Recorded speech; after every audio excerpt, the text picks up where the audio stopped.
Hey, Curtis. Hey, what are we Oz. watching? What are we watching this week? This week we're watching Walk the Line meets The Doors meets Step Brothers meets Machete. Machete. We're watching Walk Hard, the Dewey Cox Story. Ooh, live.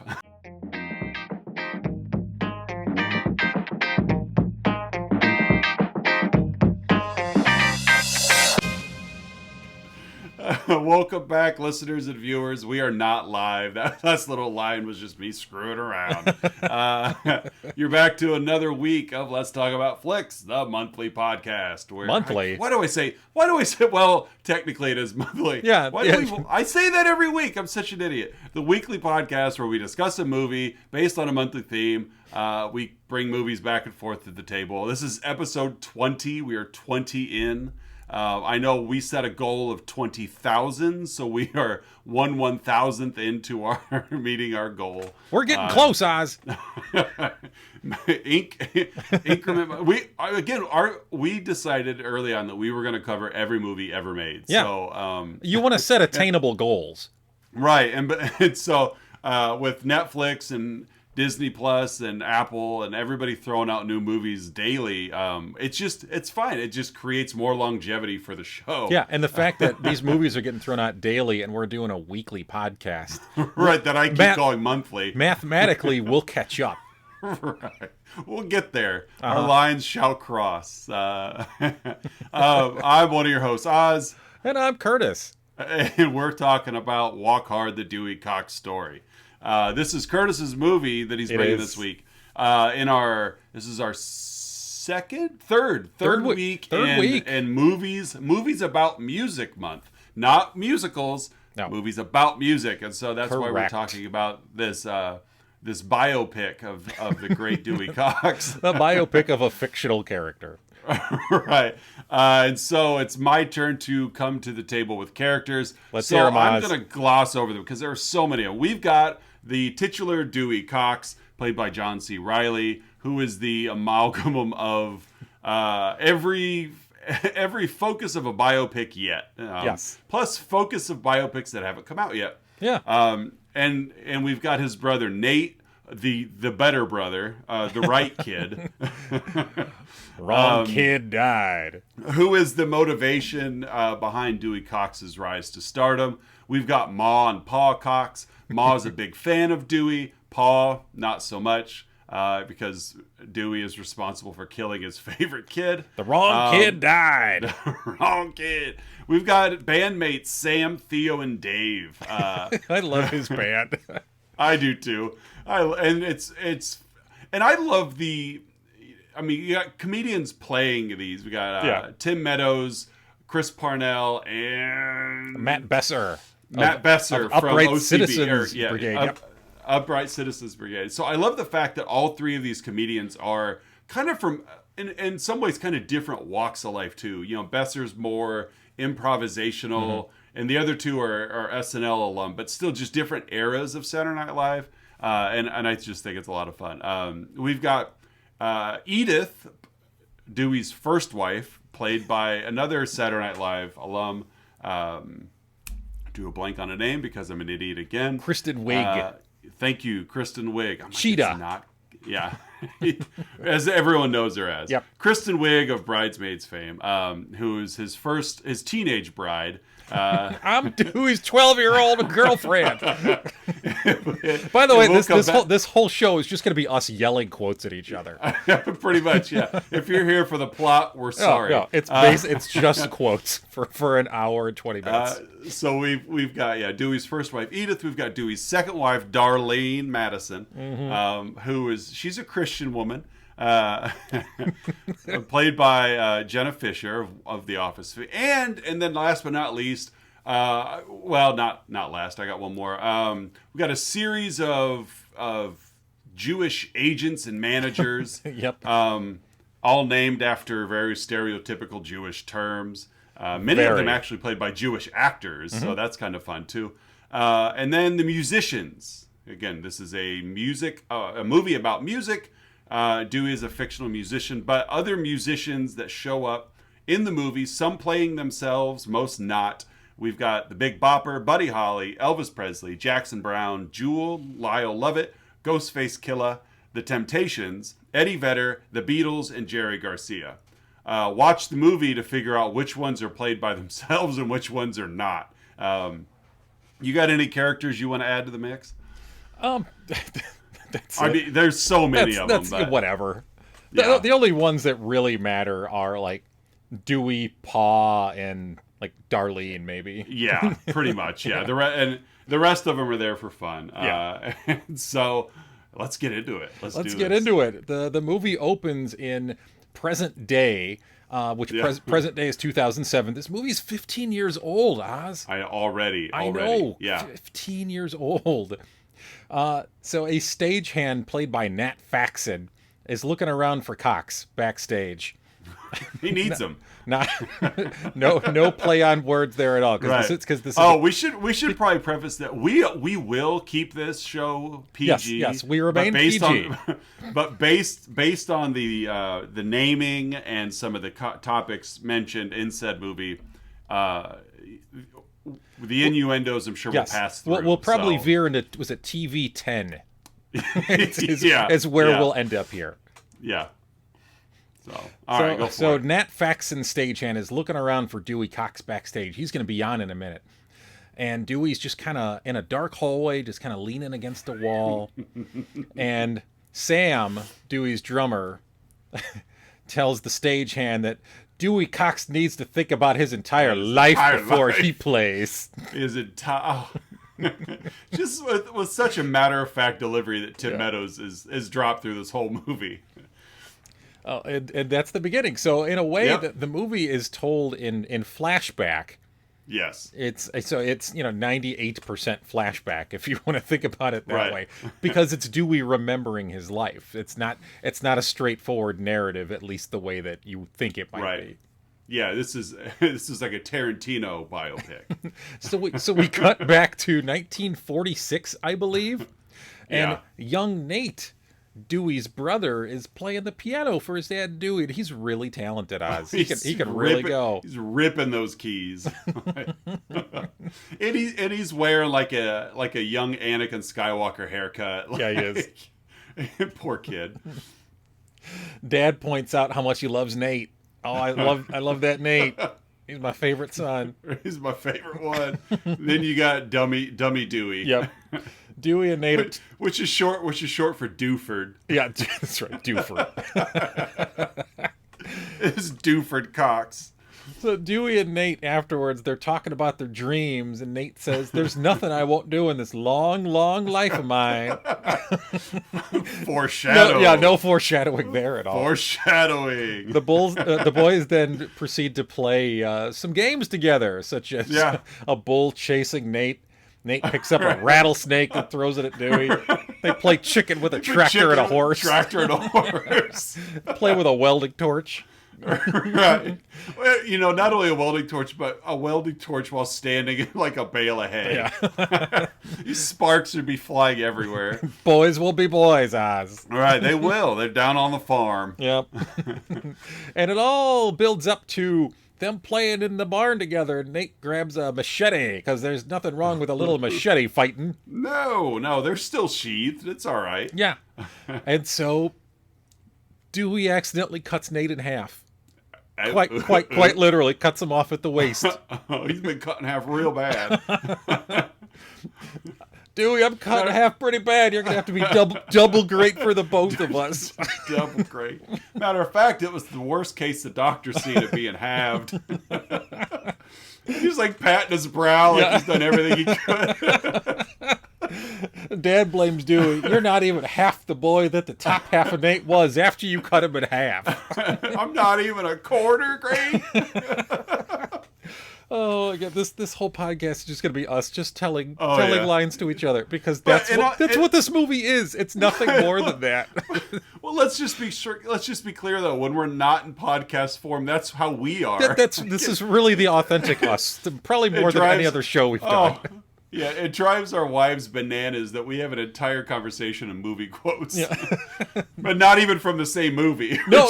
It's just a stream of conscious. We're like free jacking our way through movie quotes. There's nothing original or unique about Azurai. No, we're all just bastardized versions of movie quotes. I am a cyborg of movie quotes. It's like that robot in South Park who was Yeah. I'm forgetting the name of the robot, but all he knew how to do was tell jokes. That's us, and they're not even our jokes. No, out of trauma, Dewey loses his sense of smell. To which Yes. Mom replies that he's gone smell blind. Right, which has got to be the inspiration for these like Febreze commercials where you've got nose blind. Yeah, so you're welcome, Febreze. Yep. Dewey Cox is the originator of this. Yep. And Dad utters for the first time in a long series of this movies as The wrong kid died.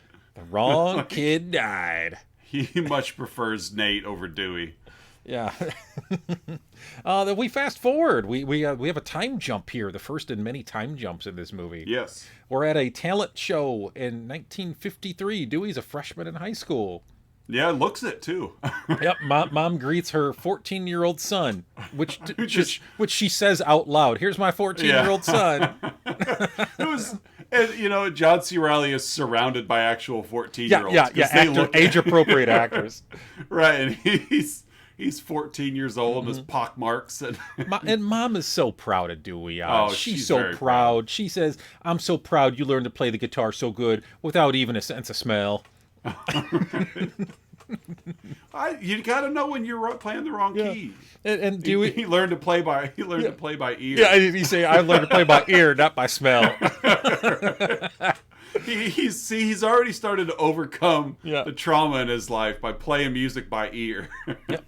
So Dewey Cox and the Dewey Cox Four, they take the stage and they break into a super sweet song called "Take My Hand." Yeah, just about holding hands. It's they're literally about holding hands. 14-year-old boys. They're 14-year-old boys. Yeah, They don't know any better. Yeah, and Oz, how does the audience react to "Take My Hand"? Oh my gosh.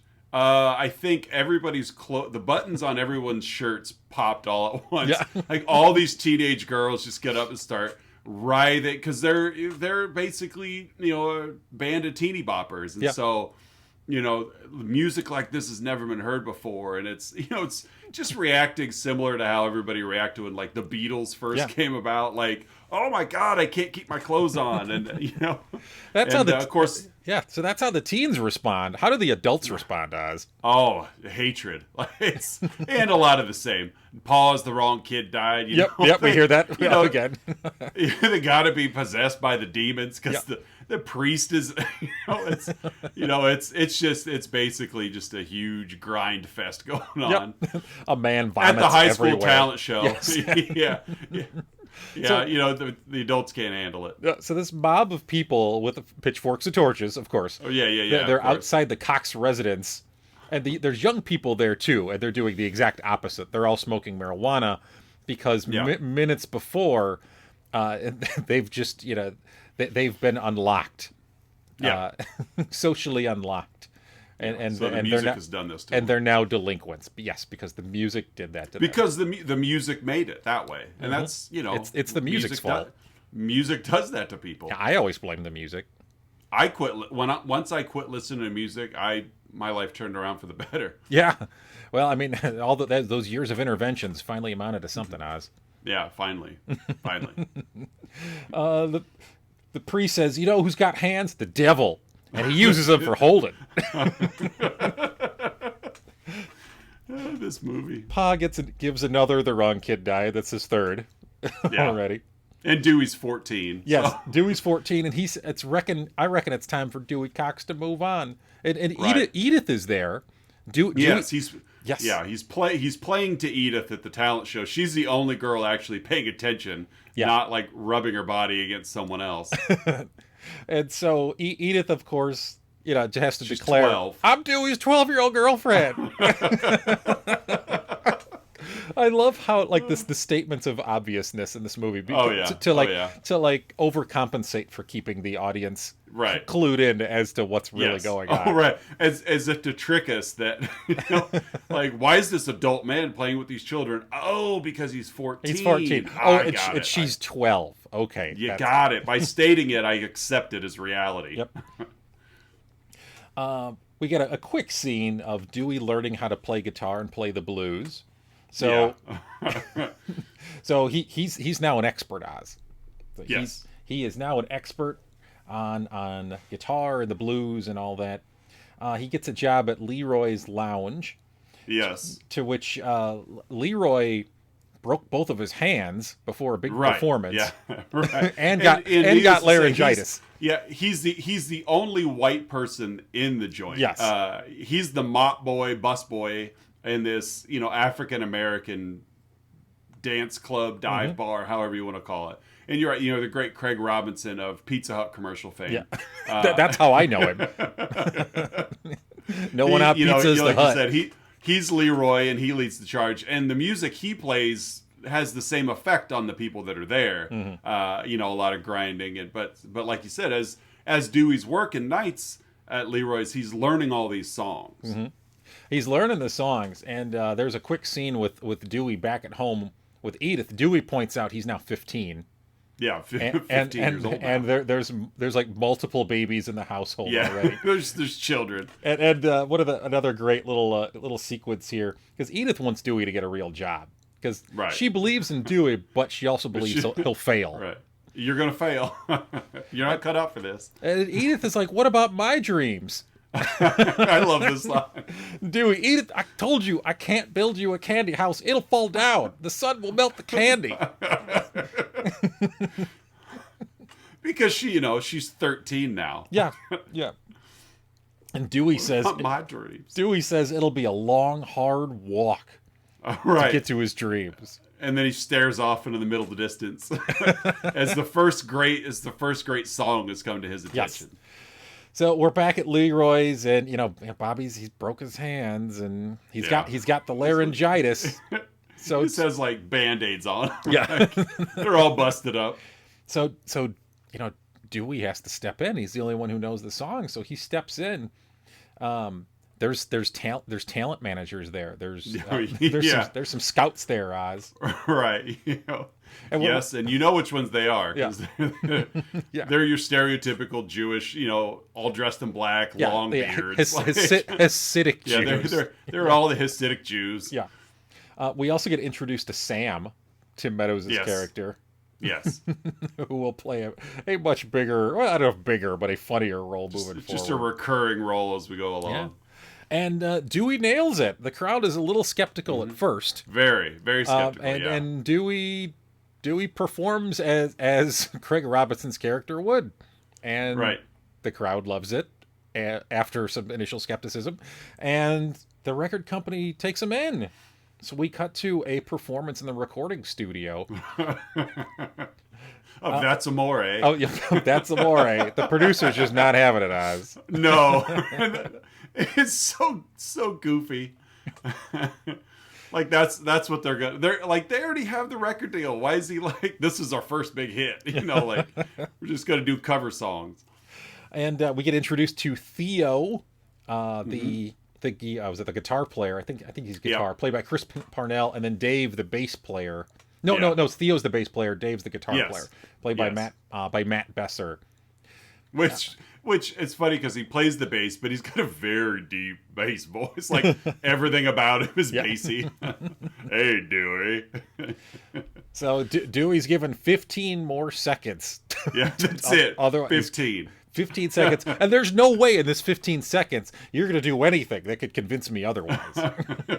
Foreshadowing. Yeah. And they break into Walk Hard. And actually, he breaks into Walk Hard. He breaks into it. They don't know the song. Yeah. Follow along. You'll pick it up. They magically know the lyrics. Yeah, within seconds, they're all playing it. They're great musicians, these three. Yeah. It's getting played on the radio 35 minutes later. Right. Dewey's back at home. And he's got money now. It's selling. Oh, yeah. It's near the top of the charts. He has a monkey. He has a giraffe. Right, that he got paid with. Yeah. When he played at the zoo and they were going to pay, like, you are not. Yeah. You're going to give me that giraffe. You're going to give me that giraffe. And they did. So Edith continues to chastise Dewey, telling him he'll never make it. And Dewey's like, I have a #1 song. Right. I've made it. Yeah. That's how she's ending phone conversations. I love you. You're not going to make it. Yeah. That's right. There's 3 toddlers at a crib, and Edith now carrying 2 babies as well. So they somehow now have 5 small children. So many. All like 12 months and younger. Right. And he's never around. That's what she's chastising. Yeah, and he even says, like, I'm going to miss some things, some birthdays, some christenings. I'm going to miss some births. Like, it's like he's home long enough. He's home long enough to impregnate her, and then off he goes. Yeah, again. off he goes. We then cut to a gig. He's there. The Big Bopper's on the stage, and he's backstage talking to Buddy Holly, played by Frankie Munoz. Yeah, he's just tiny. Yeah, he is a small man. He is. Teeny tiny Frankie Munoz.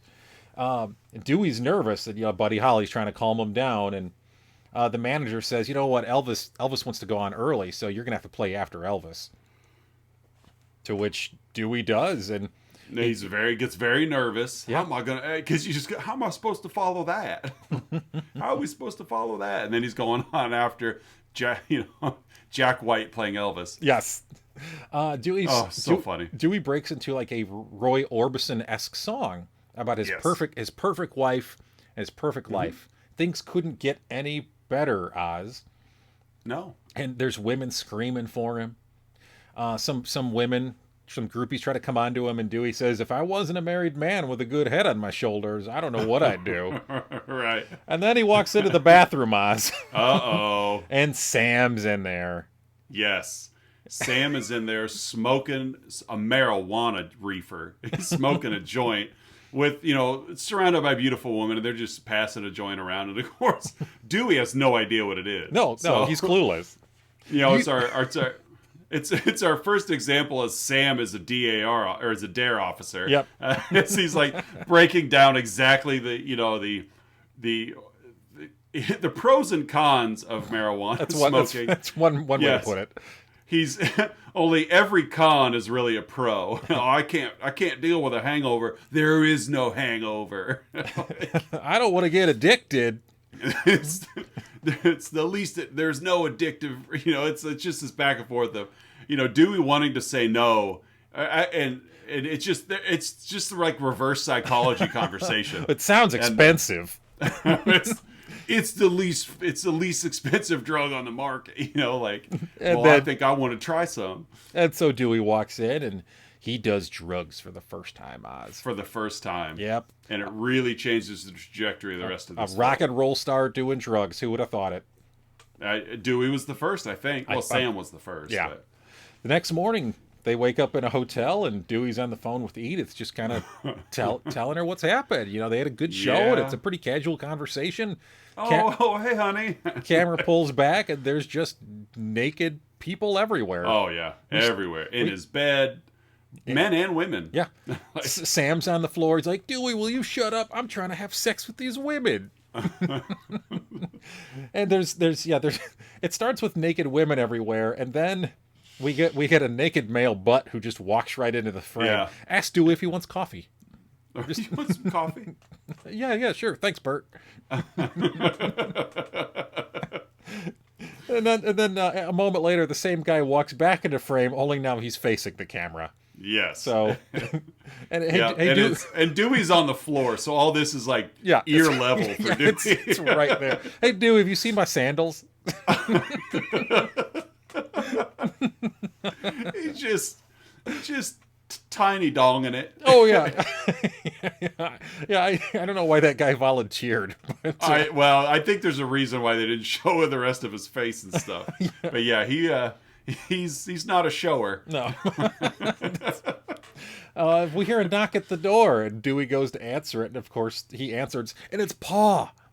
Paul hunted him down. It's Paul at the hotel. Several naked people kind of wander into frame, including another fully naked man who just kind of wanders in with this like curious look on his face. I don't know. Like I find the look on the guy's face hysterical. He's just kind of like mouth open. He's just wondering who's at the door.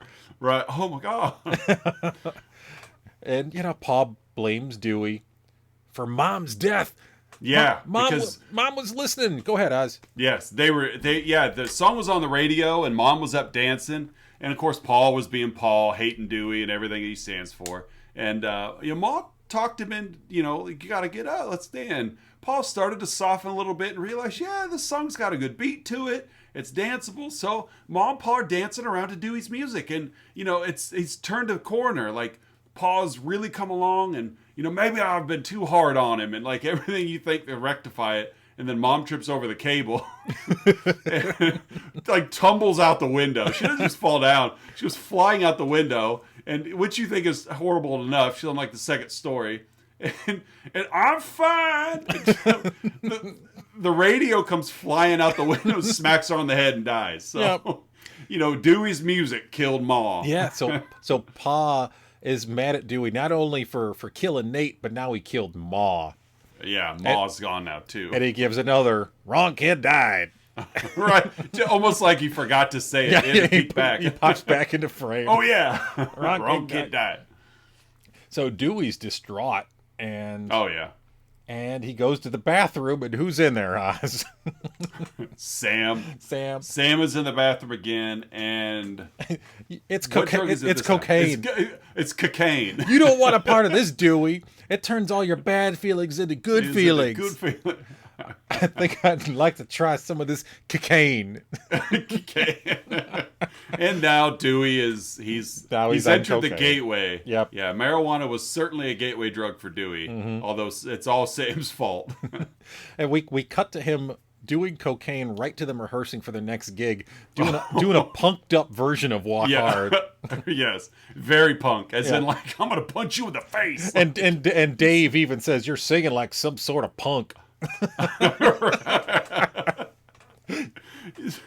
Yeah, it's just so much energy, and of course he's like on stage at like at a theater. Like it doesn't fit what a normal punk show would be. No. And you singing like some kind of punk, Dewey. That we hear a female voice, Oz, and someone walks very in angelic voice out of the shadows down the aisle, and I heard you were looking for a new backup singer. It's Darlene. She says she's been singing in church choir since she was a little girl. She has a big cross necklace around her neck. That's right. Now, for those that are not familiar with the Dewey Cox story, Darlene is the June Carter Cash of this film. That there was Johnny Cash's career pre-June Carter, and then Johnny Cash's career post-June Carter. Well, Darlene is the June Carter Cash of this film. For those that don't believe in fictional biopics. So we then cut to Dewey and Darlene and the band performing a song called "Let's Duet." Oh, I love this song. Some of the lines here we probably shouldn't. I'm debating whether because again we're TV 10 this week. Yeah. So we'll just say lots and lots of innuendos. Yes. about multiple sneaking up behind you and things of such nature. Patton Oswalt had a series of tweets several years ago that actually made big news, and he did something very similar to the way Let's Duet lays out their lines, where he would post a tweet, and then if you took two tweets in succession together, his thought made perfect sense. But where he would split the tweet, the second tweet was like extreme nihilistic or extreme anti-Semitic it was like hate-filled.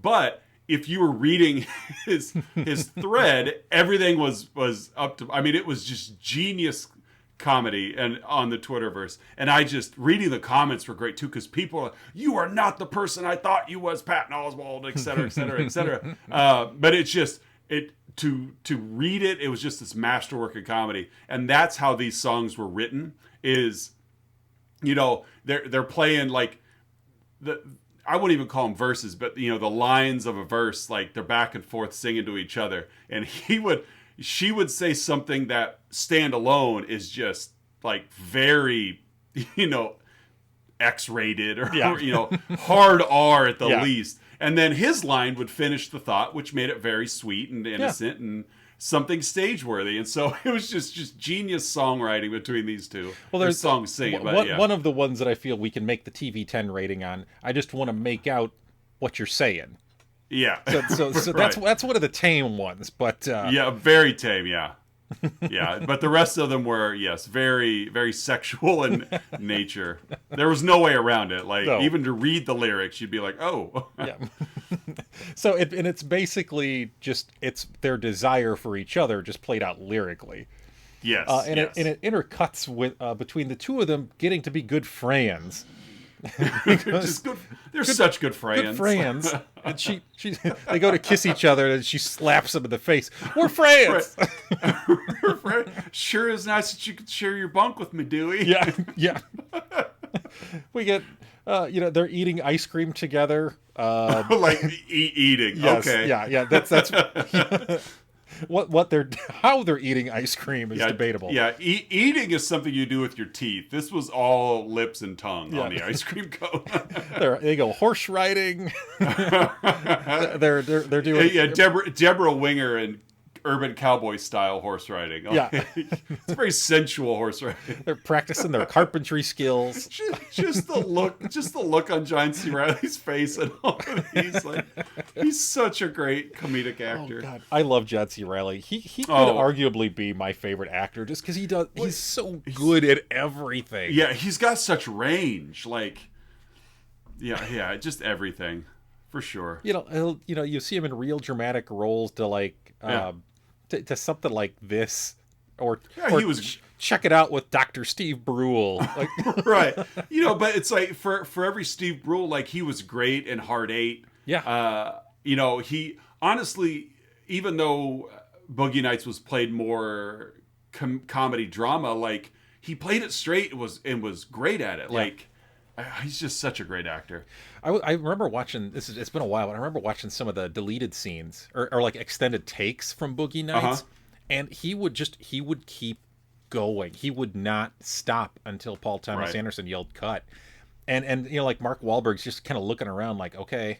And he would just John C. Reilly would just keep the scene going regardless and just improvise everything. And sometimes Paul Thomas Anderson would just kind of mess with him and just let it go. See how far he could take it.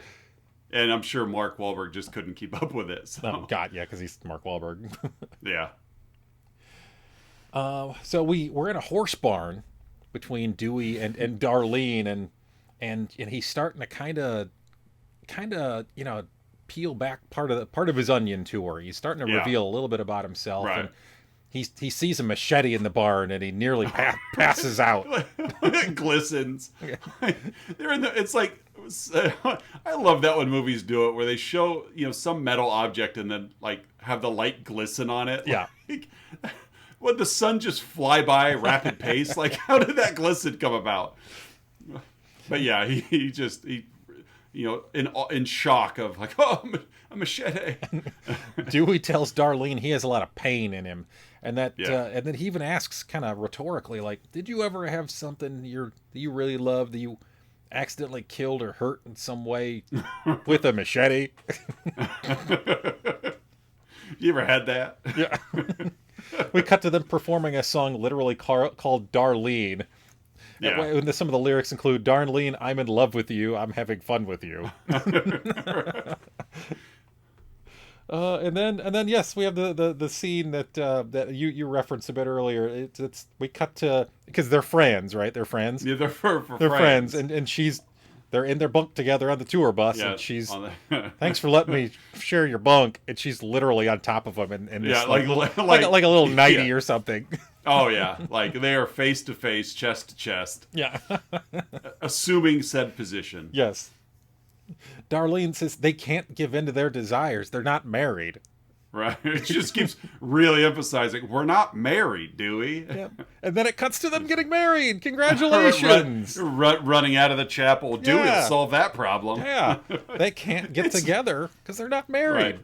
Right. It's reminiscent of Team America World Police, where like, oh, I just can't give myself to someone who's gonna die. I promise I will never die. I will tell you and do for you whatever I need to do to break down that wall. I will say exactly what you need to hear. And then we cut to them in a bedroom because they're married now. Now they can consecrate. Now they can have that physical part. Yep. They can consummate this thing. Let's get at it. He starts licking her feet. Yeah. He walks out of the bathroom. He comes out. He's like a steed. Yeah. He goes, I'm ready for sex. And then his robe's open. Yeah. He like stomps his foot and he's snorting like a bull. It's turning her on. Yeah. And she just cuts back to her. And she just goes, oh. Because you assume, I guess, at this point that she's a virgin, because right, as Christian as she's been, and so she doesn't. She's know saving herself for marriage. Yeah. No, this is what it's all about. If your man doesn't rev up, he grabs her legs, and then who walks in? Oz. It's Edith. Edith walks in. Just walks in. Like, there's no locked doors. Paul had the decency of knocking. Edith walks in with a kid on her hip. Yeah. Dewey. Dewey doesn't realize that you can't be married to two women at the same time. He just, what did I do wrong? Yeah. He admits he forgot about Edith. He just forgot. He forgot about his wife. Just the look on his face, just oops. And of course Darlene doesn't know about Edith either, so she's equally mad at Dewey. Yeah. Feeling like she's been taken advantage of, even though they haven't gotten anywhere with it yet. But the whole time throughout this whole back and forth amongst the three of them, he's just holding Darlene's legs up in the air too. Right. And then Edith storms out, and that's when Dewey's like, "Okay, that problem solved itself. Let's get back to it." And so they both leave him. Leave him. Oh, poor Dewey. Yeah, Dewey chases Edith down though. Yeah, he's running. They down have the an street. argument out on the lawn.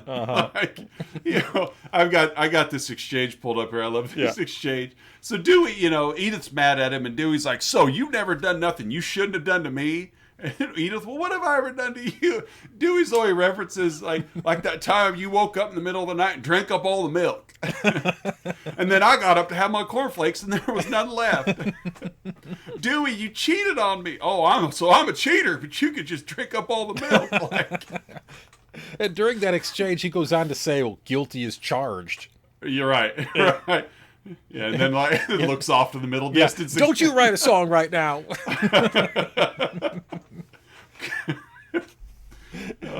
And as the scene winds down, Edith leaves him, and he tells her, "You could take the children, but you leave me my monkey."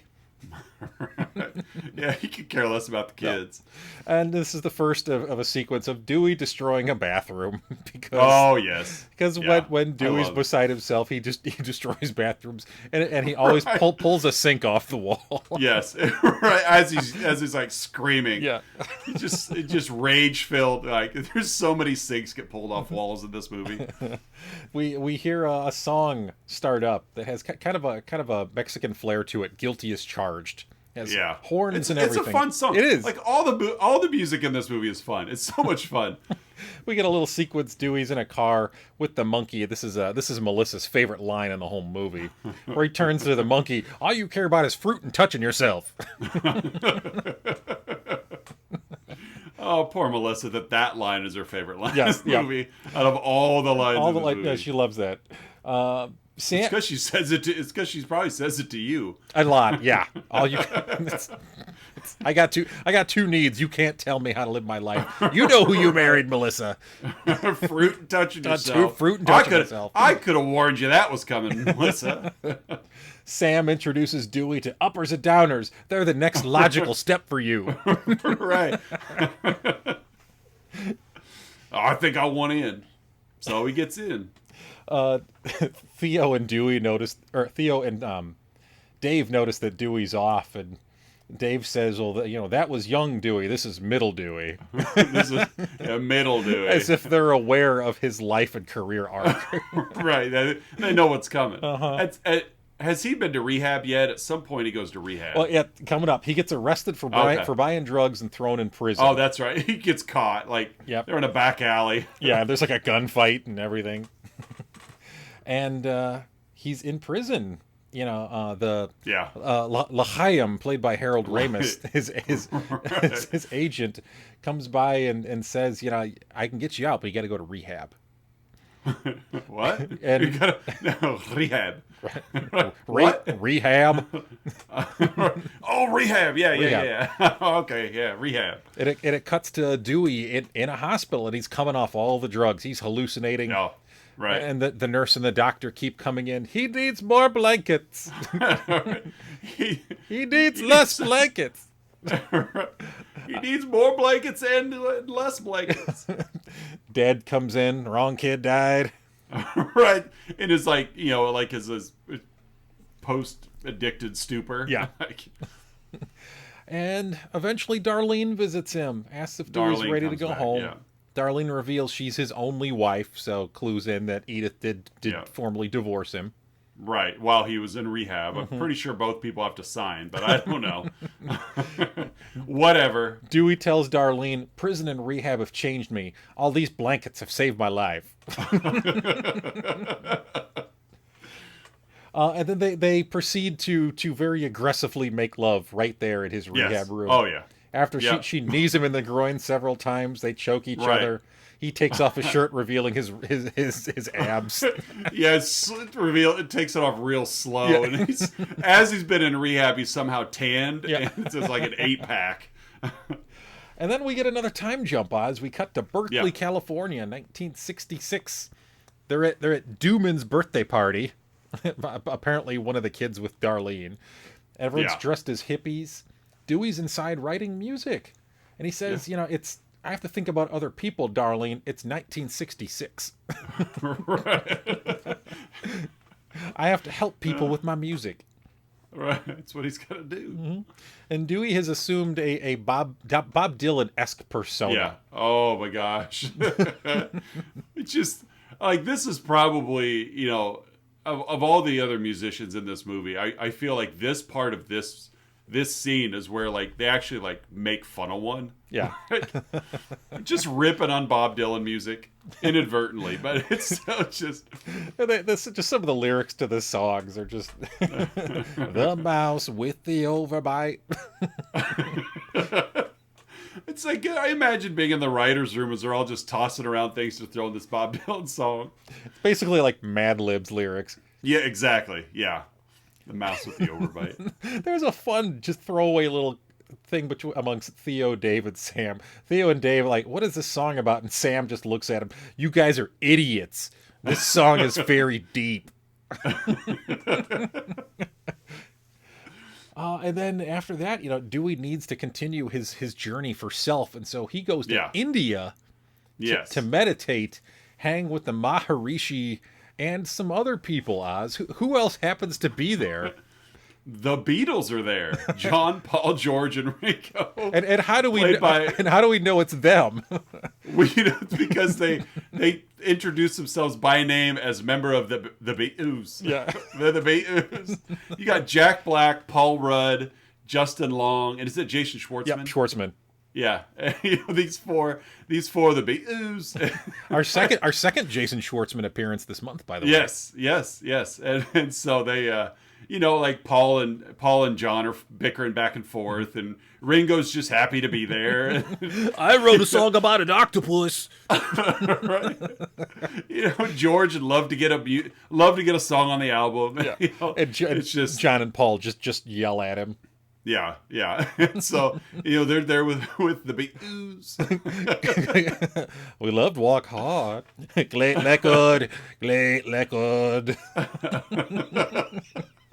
Paul Rudd is up there as one of my favorites as well. Yeah, he's up just like John C. Reilly. He does everything well. And because he does everything well, he can't be typecast, which is why he's he doesn't get as much recognition as he should. Did you see, several months ago, Paul Rudd was named People's Sexiest Man of the Year? I did. Yeah. Did you happen to see the bit they did on Colbert about that? Oh my! I did not. You need to go watch that. They did a bit of how he got named People's Sexiest Man, and it just hysterical. It just deconstructs the whole thing. It kind of makes fun of it, but celebrates it at the same time. Right. So yeah, there's your homework. Yeah. I've already got it pulled up, ready to watch. It's hysterical. Listeners, we'll be right back after this. Yeah.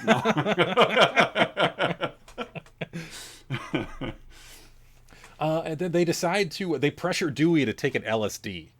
Yes. Because nobody gets addicted to LSD. Ringo Starr said so. As Dewey's talking to Darlene. She's worried that it's going to awaken his demons. Right. And then instead, it just takes him on a yellow submarine adventure. Yes. Like, straight into like Beatles cartoon territory. Yep. And they warn Dewey about having bad thoughts while they're there. And, and his cartoon Dewey gets cut in half by a machete with legs, to which Dewey looks down and says, "I can see my large colon."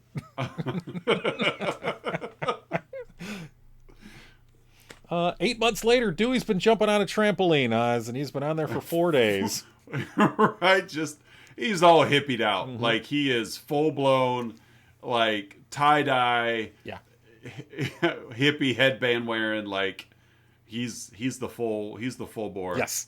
This is the Brian Wilson phase of the movie where he looks like he looks like the historically accurate Bigfoot photo, just put on a tie-dye shirt. That's right. He's a ton of hair. He's working on his masterpiece, Oz, an album about his brother. Right. With every musician in the world that seems to be present. An entire orchestra. There's goats bleating. There's sheep. There's aborigines with didgeridoos. There's not enough didgeridoos. No, I need 50,000 didgeridoos. Meanwhile, who's not part of this? Sam, Theo, and Dave. Yeah, and they're mad, and they end up quitting. Yeah. They quit on him. Yeah. And Sam is leaving. He says, "Well, I guess this is the end of a chapter in your life, Dewey Cox." I guess so. Dewey, such an omniscient band members. Dewey destroys another bathroom, rips another sink off the wall. Darlene threatens to leave Dewey if he doesn't clean himself up, and he agrees, and then immediately ingests PCP right after they get done like hugging. As they're hugging. Yeah. He's got his arm around her in a hug as he's putting gum in his mouth as he tells her, "You ain't got no gum, Dewey Cox." Cuts to him running outside in his tidy whities because he's on PCP. Flips over a car. He's like, "I am Zeus." Yeah, he climbs a building. He's like climbs a building, and she's yelling out, "I'm through with you, Dewey." He's fighting cops, and there's fire going. Like he's standing on top of a building in his underwear. Like, "I am Zeus."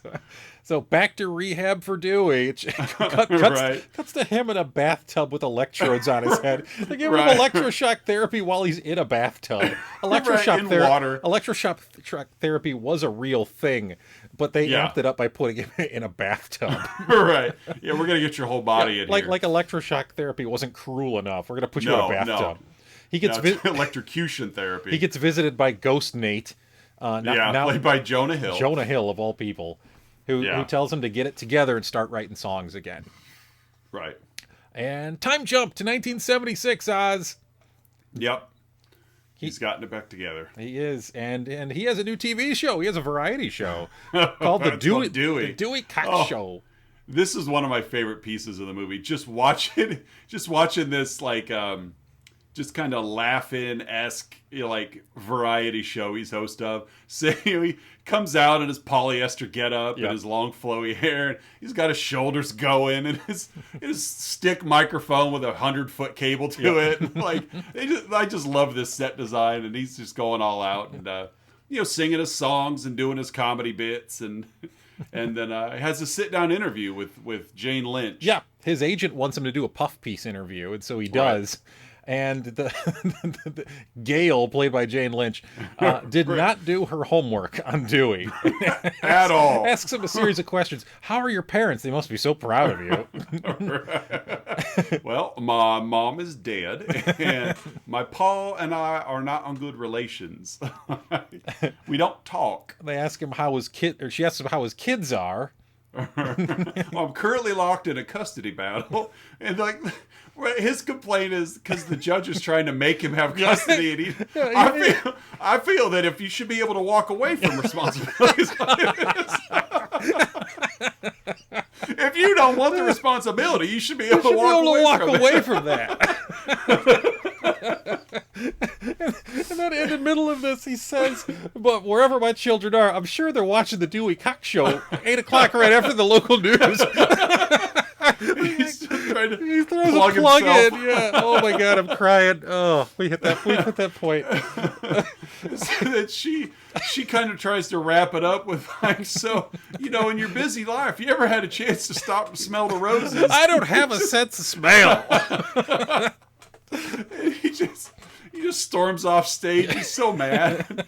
She's mad too because she's stuck at a job she hates. Yeah. And she's angry because nobody's given her these research notes ahead of time. Oh my goodness. I love Jane Lynch too. So Dewey's at home and he's torn up his home. It's just destroyed. Right. More sinks ripped off the wall. Yep. And Ghost Nate confronts Dewey and why he hasn't written the masterpiece that is the culmination of your entire life. You're supposed to be double great for us, Dewey. Yeah. So Dewey decides he has to go confront Pa. Right. So he goes home. He tells Pa, "I'm trying to find love everywhere, but the only love I ever wanted was from you." And Pa appreciates the sentiment, but this could only be settled with machetes. Right. Gotta have a machete fight. Yep. So which Dewey wants no part of. No, but he defends himself. Paul comes out swinging hard. Yeah, he does. And Dewey dodges a swing, and Pa ends up accidentally cutting himself in half. How he helicopters himself, I don't know. Like his elbow is on some kind of 360 thing going on. He just swings back around and finally understands how easy it is to cut someone in half with a machete. I'm deeply sorry, Dewey. Pa says, "I should have had a catch with you instead of training to machete fight." And Dewey says, "This is the 1970s. They have all kinds of procedures that can attach tops to bottoms." It's the 70s. Pa almost says he loves Dewey, and then he dies. Almost. Yeah. Oh, poor Dewey.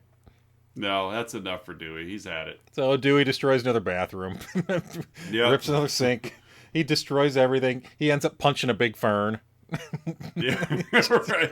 I forgot that part. He just literally starts punching a big house plant. And as Dewey's crying after he destroys everything, one of his kids just walks up to the rubble. Right. It asks Dewey if he'd like to have a catch. Who are you? I'm Dewey Jr. Dewey Jr. says he has 22 siblings and 14 half-siblings. Right. There's a lot of children out there. I actually changed my once I thought just a little bit longer about my original was, if Dewey was on the road so much, then how did Edith have all these kids? And I'm like, every time we see Dewey, he's with someone, so never mind. And so we get a rapid age up scene as Dewey has a catch with all, I'm assuming, like 30 something of his kids. Yeah. And he ages up as he has a catch with all of them. And they're of all nationalities you could think of. Yep. Oh. And so Darlene comes by for Dewlena's birthday. And she says she split up with Glenn Campbell. How's things with Glenn Campbell? Well, we split up. And Darlene said, "It's just me these days at age 50. So they go for a walk and they kind of reconcile, and Dewey says he could smell her hair. He's past his trauma. Did you wash your hair today? Why, yes, this just smells wonderful. And then he goes to smell like everything around, including her armpit. Everything. Including her armpit. And he goes, oh, you've been driving a while. Big pile of horse poop. Yep. It's awful. He's just crumbling in his hand. You smell that horse poop, Dewey Cox? They don't say poop. This is a TV 10 show. And then we move ahead to I think about almost present day. Yeah, we're pretty much caught up. Yeah, and Dewey, he's aged again, so he states he's 71 years old. Right. Just to remind the audience. And he still has Jewish agency. Yes. Like L'Chaim's son. Yeah, L'Chaim's son comes and basically says, "Hey, you're relevant again." There's a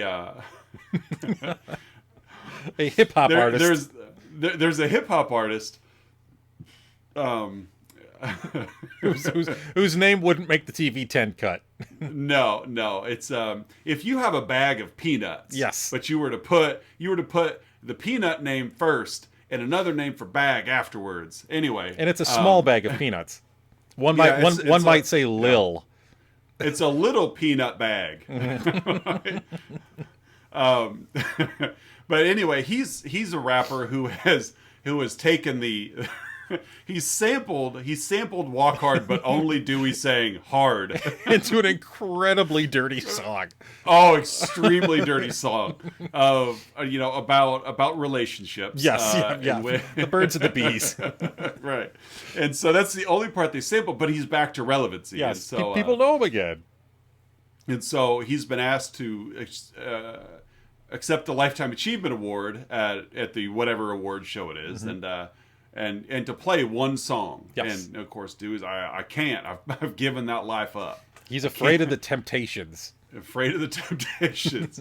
And plus, Darlene's like, you could do it, Dewey. We've got your back. Yeah. But he realized I can't do it without my band. So he goes on a quick, apparently cross-country trip to round up Sam, Theo, and Dave. Yep. Dave punches him. Theo jumps into his arms. And Dewey brings Sam a gigantic bag of marijuana. Yeah, because earlier when the band was bailing on him in his extreme orchestra of music days, they're all giving him reasons why they're upset. Like he's stolen, he slept with Dave's wife, and Theo's like, well, he slept with me too, and I've been confused ever since. Sam's just mad because he's never paid for drugs, not even once. To which he says like 3 times in the conversation. Right. He just like, that's all he's mad about is all this drugs that you've been taking. I foot the bill for all of it. So he rectifies things with Sam by showing up with just a big bag of weed. Yep. So it's all good now. And then they all just old man walk across the yard. Yep. So we're backstage at this award show, and we are almost caught up to the beginning of the movie. We've almost come full circle around. Yes. Yeah. And there's some young groupies backstage trying to tempt Dewey. Dewey walks into the bathroom again, and then who's there? Sam is there. Only this time, it's Viagra. It'll give you a boner. If boner lasts for more than 4 hours, call more ladies. I know, he goes straight back. Oh yeah, to, he does. I loved it. Yeah. Oh, what was that? Ladies man. Ladies man. Yeah. He just goes straight back to Leon Phelps. Yeah. Just that one line, I love it. I was like, oh. Sweet ladies, man. Dewey runs out. He doesn't want to succumb to the temptations. And who's singing right out there? The Temptations. Right, I know. I was like, oh, okay. Eddie Vedder, of all people, is introing Dewey. Right. And he says, here performing his final masterpiece that will sum up his entire life. Right. Yeah, you got, Jackson Brown, Jewel, and Lyle Lovett have all, joined together to sing Walk Hard. It's like, this is in honor of Dewey. This is Dewey Cox's time. And so Dewey and the band come out and they sing A Beautiful Ride with incredibly meta lyrics, such as, like, now that I've lived a lifetime's worth of days, finally I see the folly of my waves. You know, like that Yeah. whole like Yeah. just okay, now I get it. It's only taken me 71 years. You're right. I got it now. This is finally what I've learned. Right. And you can't write a song like this until you've lived. Yes. And then as he's saying, we get a montage of Dewey's entire life, including some scenes we've seen before and some things we have not yet seen. Other little moments, such as a baby being born. I don't know why I find it so funny. I did too. I'm losing. It's like Sam's baby's being born. It's just this like little it is clearly just a doll. Clearly a rubber baby. It is. It's like Stretch Armstrong technology. It's just shaking the baby to make it look like it's alive. Hands it off to Sam, who continues shaking the baby. we get a younger Dewey in a gunfight. He pushes Theo in the way. Theo gets riddled with bullets. Oh, it's just lit up. And then they cut to Theo, who's obviously alive and playing. Yeah. A young Dewey. Go ahead. I was just like as the fond memory for the two of them. Yeah. Dewey destroying another bathroom with a whole row of sinks. He just goes down the line and ripping them off. And then one last moment of Dewey and Dave are sitting on the floor. They clink beer bottles, and then the bottomless man walks in into the scene again to clink beer bottles and clink something else.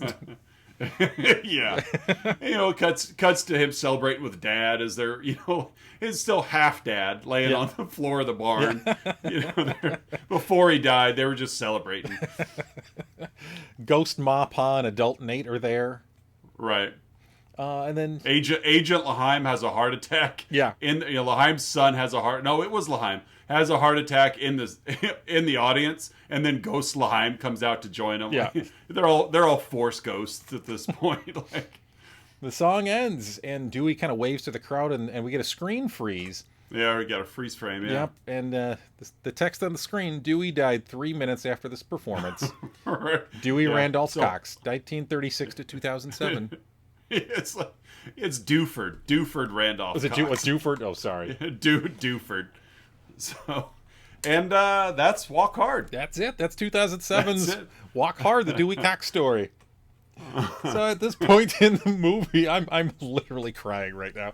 At this point in the movie, Oz and I give our own unique rating to the film we've just watched and reviewed. Oz, how would you rate Walk Hard? Oh, I would give this 10 Lifetime Achievement Awards. Okay. I'm going to go... How would you give it? I'm going to give it 93 destroyed sinks.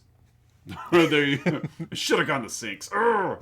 I had two in case you went with one. My other one was 93 bottomless waist down men. But I decided to keep it classy and go with destroyed sinks. Right. And you mentioned it anyway, but whatever. And as we start to wrap up the show, Oz and I have our 3-2-1 segment where we each share 3 goods, 2 bads, and 1 about the movie. So, Oz, what are your 3 goods about 2007's Walk Hard? My first good is, despite all of the just fun songs in this movie, and they really are a lot of fun. They're catchy, they're jazzy, they're fun to listen to. My favorite is Darlene and Dewey's Let's Duet.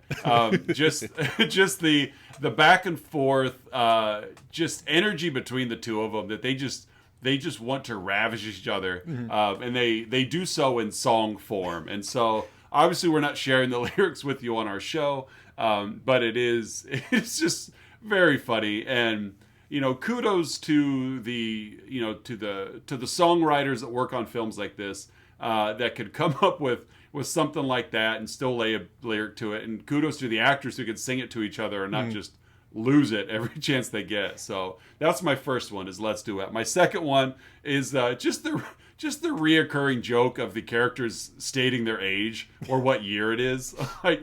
It's a lot of movies they'll drop they'll just, not a subtitle, but they'll drop like a lower thirds or something on just to let you know if it's present day or where the location is or whatever. But I just think it's so much funnier when you have the actors who clearly are the same age throughout the movie stating their different ages, and we're just along for the ride. I'm his 12-year-old girlfriend. Like, you know, like it's hilarious. What do you think, George Harrison of the Beatles? Right. You know, it's like, it's just so over the top and dumb, but it's still so funny. And my third is, again, a reoccurring. I love the bathroom sink joke. Like every time Dewey's and he's just in a real dark place full of rage, he finds a bathroom and yanks the sink off the wall. Sometimes he'll just drop it. Sometimes he'll pick it up and smash it. But either way, and then he runs off. Like you never see it tended to after the fact. There's just destroyed sinks throughout Dewey's path. So those are my three. What do you got? My first one is just John C. Reilly. It's an obvious one, but like, my God, that man is so talented. Very talented. He's a legit good actor. He's hysterical. He can even sing. Like it.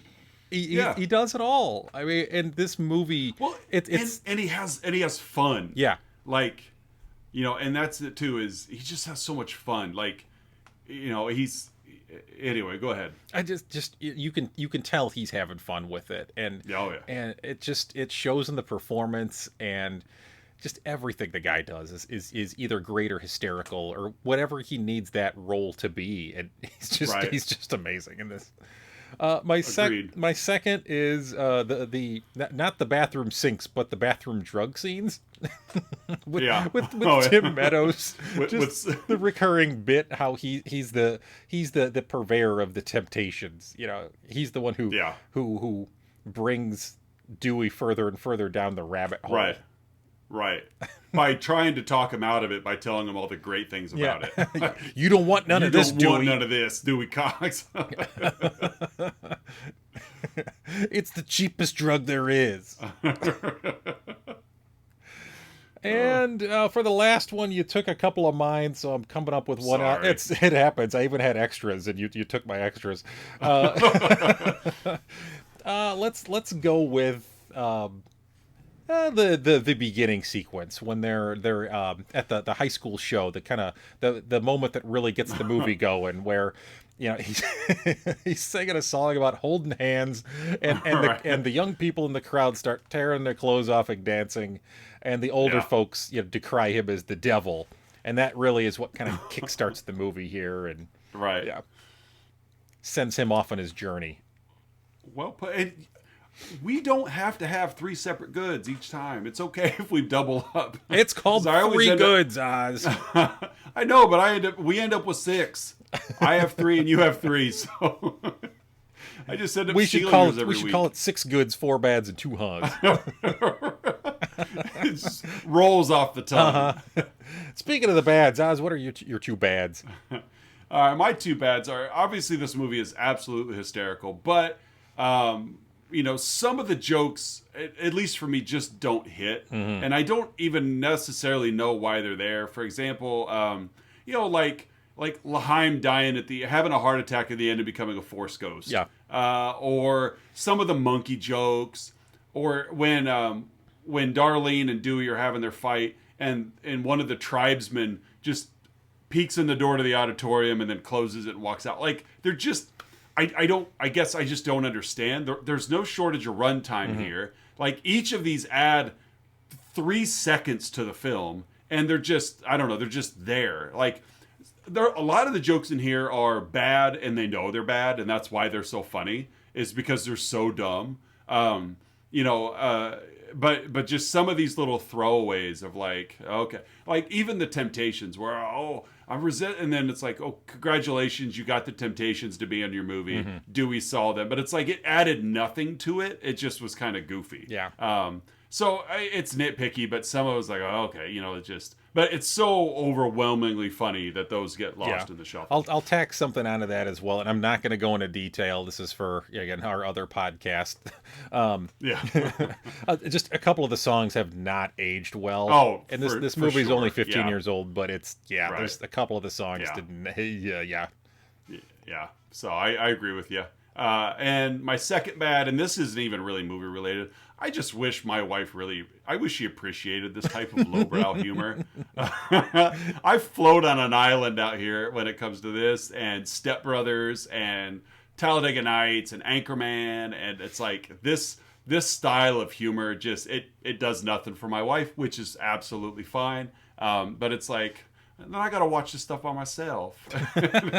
and I just get so ornery. So those are my two bads. How about you? My two bads. Again, this is all relative, just because this movie is such a blast. The latter portion of his life. So basically, from the have a catch scene on, it's like 10 minutes for like from basically midlife to end life. Yeah, it is. It just it puts the foot down on the accelerator and just okay, and now he's 71. You know, he went from like mid 30s to like 70s, and then that's it. Yeah, I mean, and I guess in fairness, you know, like in his life he was done with music, so there wasn't really any music to share. But yeah, you're right. It's like now we're here. Yeah, half his life later.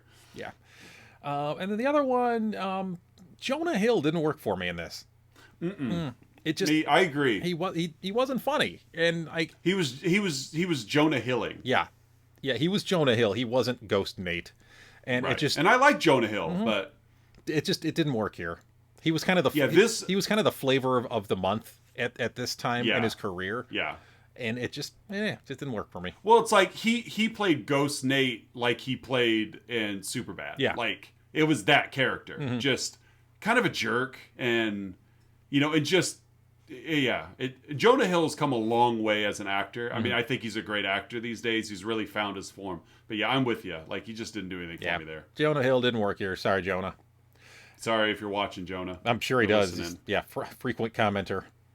Sorry. We wrap up with our one huh. So what was your huh, Oz? All right. So did Dewey influence all of these other musicians, or did they all influence him? Because if he was the influence on them, that's wonderful. If not, then he is the most successful cover artist of all time.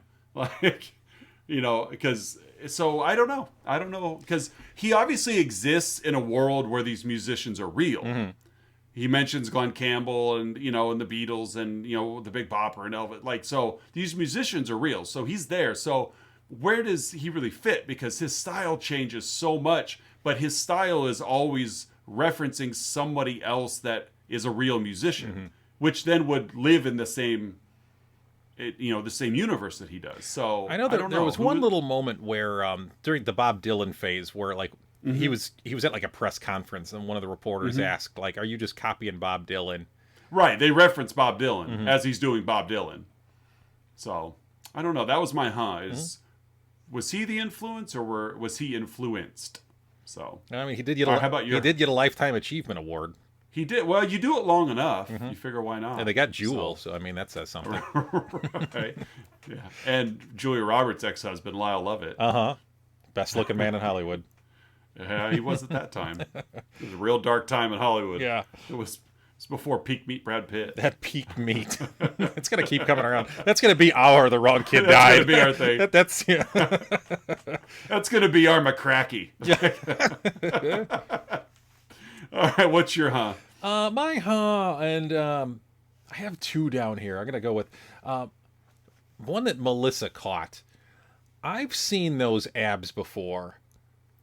Those abs when he takes off his shirt in the hospital. Yeah, right. I know what you're talking about. There's a similar scene in Step Brothers, which came out a year later. This was 2007. Step Brothers was 2008, where Adam Scott's character takes off his shirt, and you see, and it's basically the same gag.